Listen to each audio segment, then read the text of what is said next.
This is the Investor Connect podcast program. I'm Hall T. Martin. I'm the host of this show in which we interview angel investors, venture capital, family offices, private equity, and many other investors for early stage and growth companies. I hope you enjoy this episode.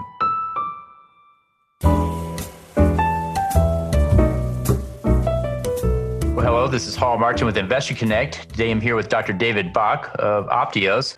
Optios is a neuroperformance company that uses proprietary state-of-the-art neurotechnology to unlock the brain's potential and optimize performance. Their human 2.0 brain optimization methods are based on rigorous science. They deliver exceptional results that elevate, optimize, and transform the human experience. The leadership team includes top neuroscientists from DARPA and senior business executives who previously built 5 very successful companies. David, thank you for joining us. Oh, it's a pleasure. Great. So what was your background before joining Optios? Not only did I join Optios, I was the founder, so I was the first employee of the company. But I'm kind of a classic serial entrepreneur. The guy, if you look up the definition of a serial entrepreneur, I'm kind of a perfect fit for that.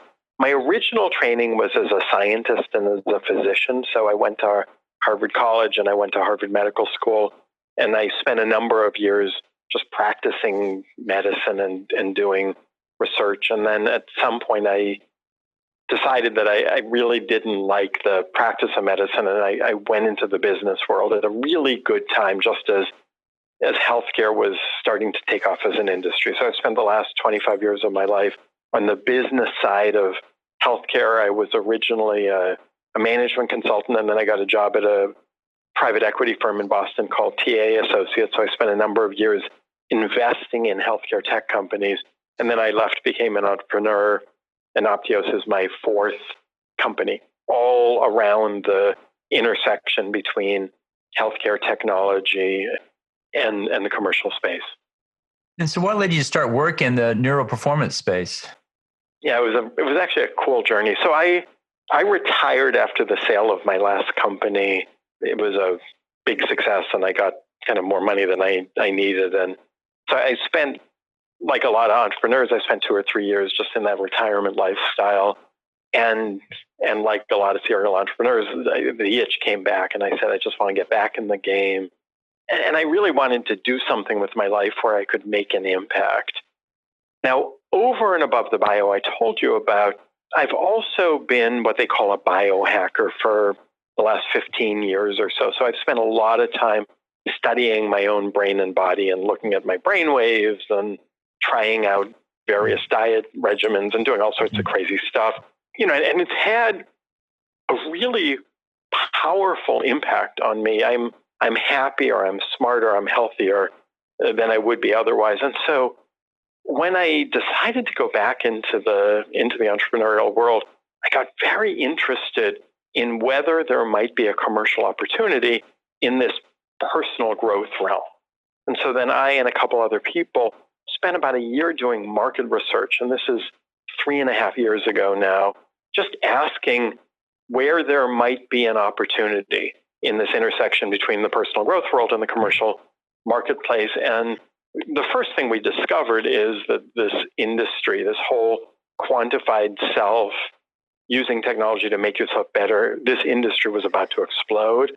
But as we dug deeper, we came to believe that there was just an exceptional opportunity to focus in the neuroscience realm, where what you're doing is you're building technology that's not just making the human better, but really focused on the brain.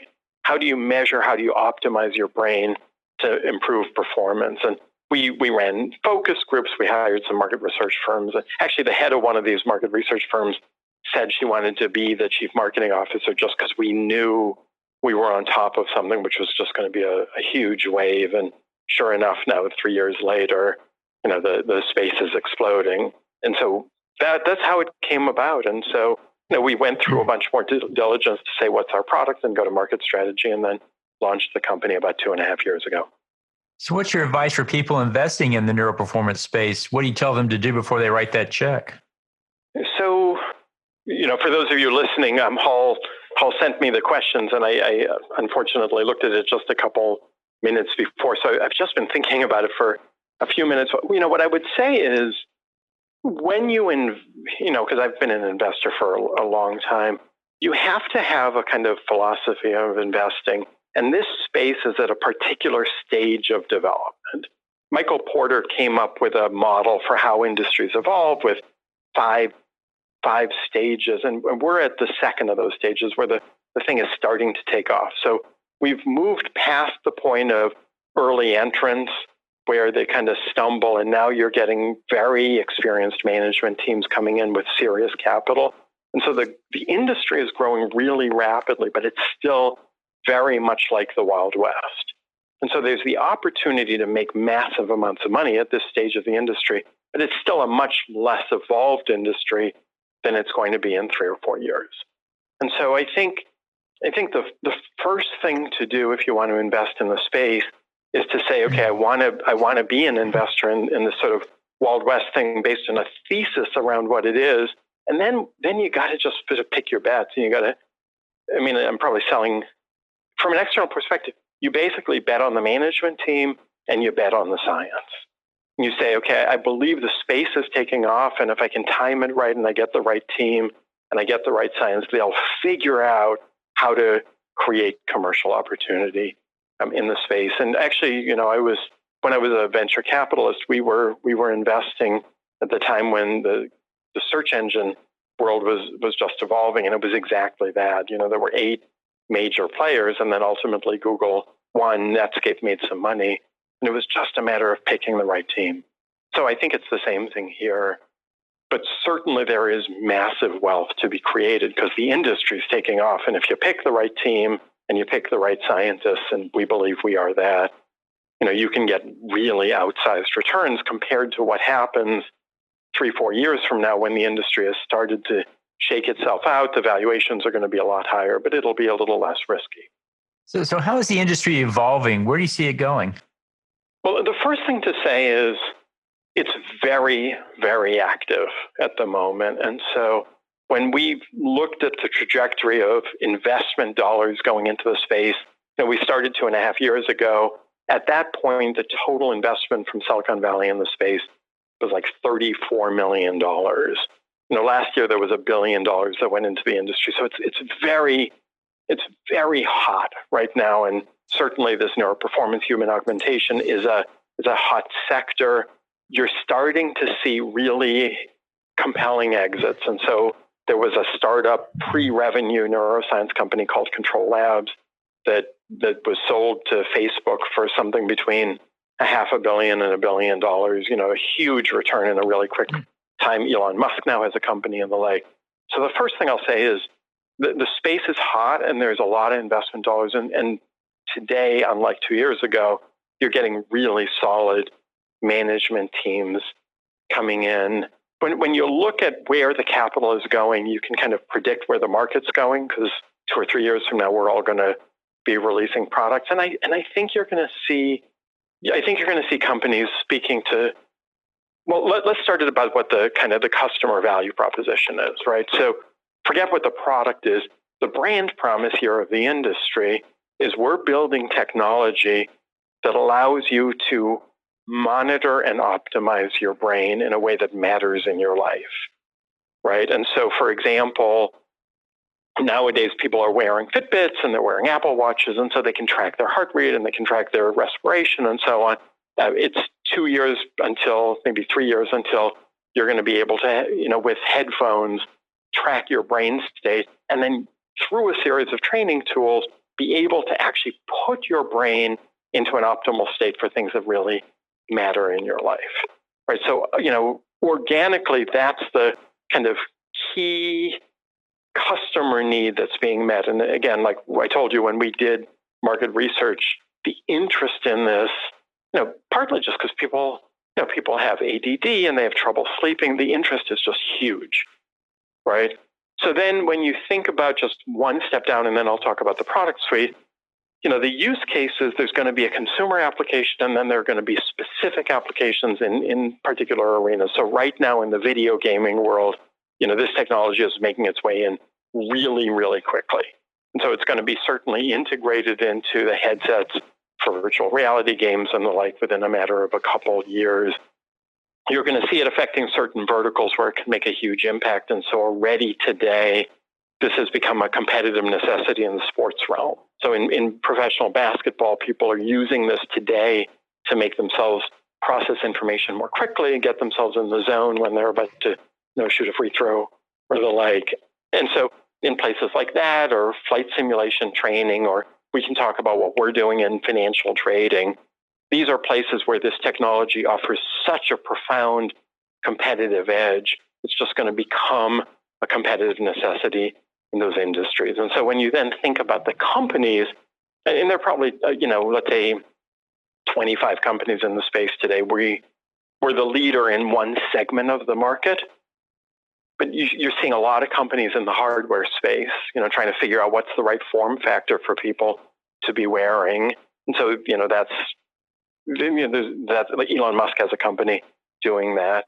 You've got a bunch of people around the sort of, how do you actually measure this stuff? What's the right way to do it, and how do you integrate that? And of course, then there's all the brain optimization tools. And then so those are the sort of the three main things that companies do. And then, of course, there's all sorts of ancillary stuff where you're going to take this technology and then blend it and integrate it with other stuff. And so that's where you start to integrate it into, let's say you're doing golf training. Can you look at how your brain is doing? Or let's say you're a financial trader. Can you track how your brain is doing and make sure you're in a good state when you're trading? That kind of thing. So that's a long answer, but that's kind of where the industry is going. And 3 or 4 years from now, there's going to be some huge players, like the Googles and Amazons in this particular space. So it's taking off. What is the growth rate of this sector? Oh, it's insane. I mean, you think about $35 million to $1 billion of investment over the course of 3 years. I see. I mean, we and everybody else in the industry who's a serious player is facing radically more demand than we're able to satisfy. So, I mean, this is the Michael Porter moment, right? In that growth phase, what happens is people have viable commercial technology speaking to an important need. The amount of demand for the thing is so huge compared to what the market can supply. For the next 2 or 3 years, it's not a competitive market. It's not like we're going to lose a sale to somebody else because we all have 30 customers who are going to be trying to buy the same product. So for the next 2 or 3 years, it's going to grow as fast as companies like mine are able to ship product and sell it. And then I would say the shakeout will probably begin in 3 years. And that'll be the point when you start to have competition. And that's when some companies will compete against others or buy others or whatever. And so you'll see M&A activity. And that'll be when the, kind of like the tide goes out and you'll figure out who's actually wearing clothing or not. But right now the growth rate is insane. And how many companies are engaged in this space right now? Well, I think it depends on how you count it, right? Because some of the larger companies have neuroscience divisions, right? So, Microsoft is doing stuff here and Facebook is doing stuff here and Google is doing stuff here. But just in terms of companies who are specifically devoted to the space, I would say 25, and most of them are not going to be around in 2 years. I mean, there's a lot of sort of small-time players who are going to come in where they're either going to die or just be acquired by the bigger players. But right now, if you want just pure neuroscience, and by the way, that's not including healthcare. If you're in the healthcare world, the number gets a little bigger. And so what are the challenges in this space that companies face when they go into neuroperformance? Well, when you create a new industry, you face a classic set of challenges that you don't face in established industries, right? So, let's say you want to open up a restaurant. You open a Chinese restaurant. The thing is, the market is quite evolved, and you try to figure out your competitive differentiation. But the challenges there are known. You have a ready market. You know what the customers want. Here, as the market is evolving, it's a much more exciting thing because you get to make much more money and create a lot more value. But you have a set of strategic options available to you, which are broader than what are available to people who are in more evolved spaces. And so, the simple, like, who should my customer be? How do I design the product? How do I price it? Those are important strategic decisions. And, we've got technology that can make the human brain dramatically better. If you think about it, there's like 50 verticals where this is theoretically applicable. So it's important for someone like me to be able to be discerning to say, here's the right verticals, and far more importantly, what are the verticals I'm going to say no to? Because if you do too much, you always die. There are definitely going to be challenges around how you design the technology and how you create a consumer experience so it's really seamless and enjoyable. And so the science at this point is solid. And so there's no question that this works, but making sure that for your customer, you're integrating with their workflow the way that their life works so that they have an incredibly positive experience is really going to be critical. And then longer term, you got all sorts of issues around managing data and ethics issues and protecting privacy and the like. So, we could spend the entire podcast on that topic. Kind of at the 100,000-foot view, I think if you talk to the CEOs of all the good companies, we'd all kind of come up with that same list. Getting sales is not the problem. Like everybody wants to buy this stuff. So it's really just figuring out how you kind of work into the customer's ecosystem in an effective way. Great. Well, so how does Optios fit into the overall neural performance landscape? Where is it positioned, and what are you guys doing there? Yeah, so let me see if I can, I'll answer this in three ways. I'll give an example of one of the things we're doing just to kind of give you a sense of it, and then we'll talk about how, with that capability, we fit into the broader landscape. So, I think, as you know, one of the things we are doing with our technology is using it to make financial trading firms more profitable. So as we were developing our technology, we did a study where we took proprietary financial traders and we wired them up to our system. So we monitored their brains while they were trading.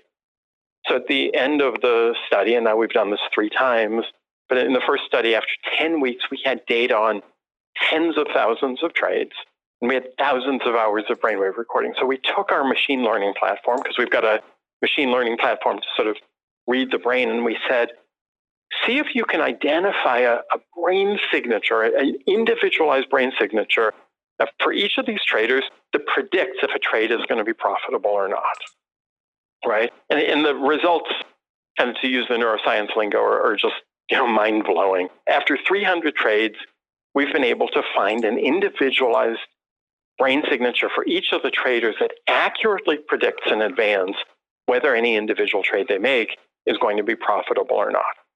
And then we've now reproduced this in different market conditions with lots of different traders, and the thing works incredibly well, right? And if you think about just the economic opportunity, if you can predict in advance whether a trade is profitable, it's worth a lot of money, right? In the billions, because you can use it to resize trades and say in advance, I know this is going to be a good trade. So it gives you a very profound edge, right? And if you think about it, actually, this technology has much broader applicability than in finance, because we've got this proprietary technology for taking traders or taking anyone's brain, having them run through a series of decisions and saying, this is what your brain looks like when it's at its best. And then we have other technology so we can rewire your brain to be at that optimal state on a much more consistent basis. Right, so we're sitting on top of something really exciting. So now let's zoom back to that 100,000-foot view and say, well, how do we fit into the general landscape? And so what we are doing is we're really building the operating system for this neuroperformance industry. And it's kind of a funny thing. If you look at the $1 billion of money, most of it's going into hardware. And so Elon Musk has a company, Neuralink. They're building some really cool hardware for measuring the brain. There's a great company run by Brian Johnson called Kernel that has a brain monitoring system with magnets, right? We're not looking at that. We are agnostic to the hardware for measuring the brain. What we care about is the software. Is how do you actually run the algorithms? And it's funny, it reminds me of this story of what happened back when the personal computer industry was starting. Back then, just as it became clear that PCs were going to be important, IBM went into the space. And when they built their first personal computer, they needed an operating system for the PC. So they call up this guy nobody had ever heard of named Bill Gates, who at the time had, a few employees, and say, hey, Bill, can you build us an operating system for the PCs? And very famously, he said, sure, I can build it. By the way, do you mind if I retain ownership of the intellectual property here? Right? And IBM said, oh, yeah, that's fine. There's no value in that. All that matters is the form factor. And of course, the rest is history. And it turned out that sure enough, the way the industry evolved is that the hardware became a commodity, but people centered around just a very small number of operating systems. And so that's what we're focused on. We're really a data company. We want to own the core algorithms that drive the industry so that we have all the data in the system so we know this is how you can interpret your brain to figure out what it said is best. These are the training tools to get you there, to essentially own that operating system, to be able to define the space and to rely on our data as the source of competitive advantage. And so, that's how we're kind of positioning ourselves. And so when we started the company, just to kind of take you back in time, 2.5 years ago, I and my colleagues, we said, okay, this is a huge opportunity. What are we going to do? The next thing we did is we just opened our checkbooks and started buying intellectual property. So we own IP that represents $300 million in research dollars all around that kind of operating system question. How do you measure the brain? So we've got these huge databases and systems and machine learning platforms and patent portfolio all around what we believe will be the core operating system governing the neuroperformance industry. And so that's what we want to do, is kind of be what Microsoft used to be for this industry. That's great. Well, in the last few minutes that we have here, what else should we cover that we haven't? I'm going to close with a story that I've told you already. 14 years ago, at this point, I was just starting my first company as a technology-enabled Medicare HMO, which actually did pretty well. I had the opportunity to go to a conference in Silicon Valley where you're just talking about the future of technology. And I'll never forget this. The guy who presented is one of the leading lights in the Silicon Valley investment world.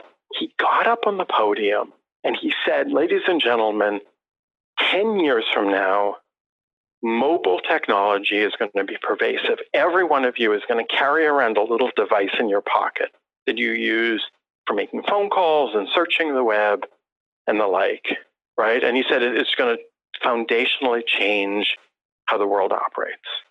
And Hall, I remember sitting in that audience and I was just rolling my eyes saying, this, I don't know what this guy's smoking, but there's no way this is happening. And one thing I can guarantee you is I am never going to search the web on a telephone.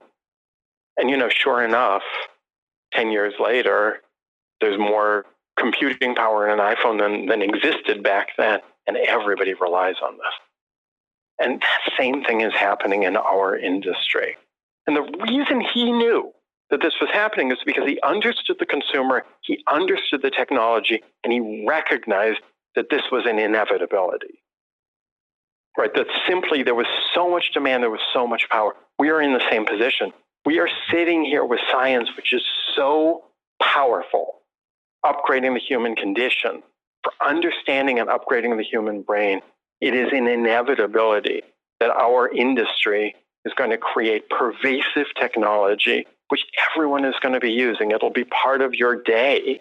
It'll be, you go into your car, it'll be part of your driving experience. Of course, you won't be driving then and the like, but, people are going to be using it for playing video games, and they're going to be using it when they're doing financial trading. They're going to be using it when they go to sleep and when they wake up.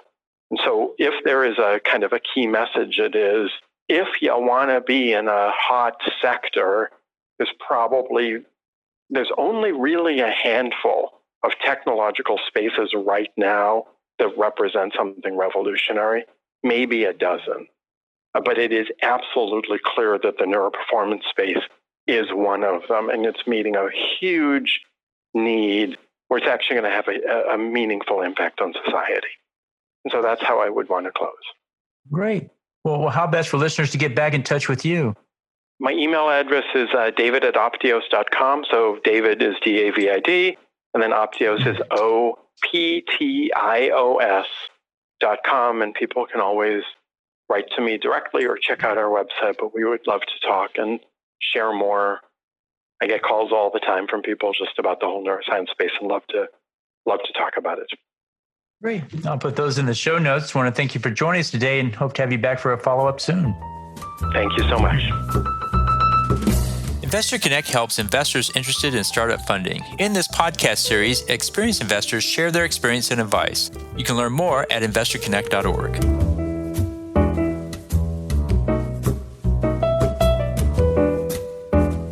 Alti Martin is the director of Investor Connect, which is a 501c3 nonprofit dedicated to the education of investors for early-stage funding.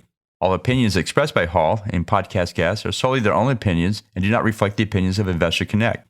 This podcast is for informational purposes only and should not be relied upon for the basis of investment decisions.